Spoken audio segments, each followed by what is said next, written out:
Hi, this is Jason from the QuickBooks team. With QuickBooks Enterprise and QuickBooks Payments, you can accept ACH bank transfers, Apple Pay, Google Pay, and credit and debit card payments from customers. This helps you receive payments faster and saves time because the transactions automatically appear in QuickBooks. Let's go over how you'll receive customer payments when you use QuickBooks Payments and compare it to other payment processors.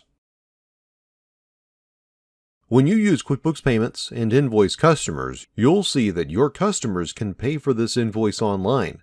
This confirms that when customers view their invoice, they'll see an option to pay it online. When they decide to pay, they'll enter and submit their payment information. QuickBooks processes their payment, and both you and your customer receive an email confirming the payment. You'll receive most payments by the next business day. If customers pay you at the time of purchase, you can use sales receipts to record the sale and process their payment. Select Create Sales Receipts. Enter details like the date and products and services you charged for.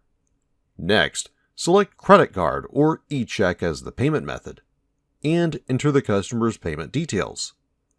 Select the Process Payment button, and you'll see confirmation that QuickBooks processed the sale.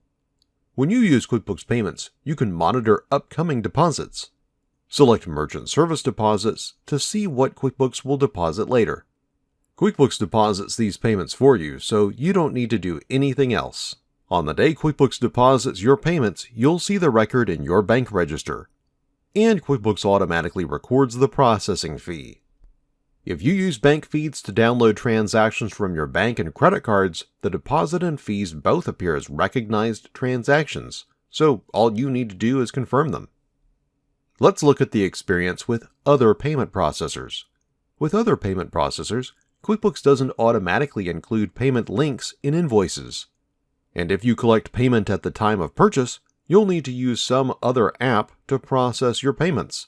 You also won't see upcoming payments in QuickBooks. And if you use bank feeds in QuickBooks to download transactions from your bank, you'll need to manually assign your sales to the deposits you receive, which is time-consuming and less accurate. Use QuickBooks Payments to save time and receive payments from customers faster.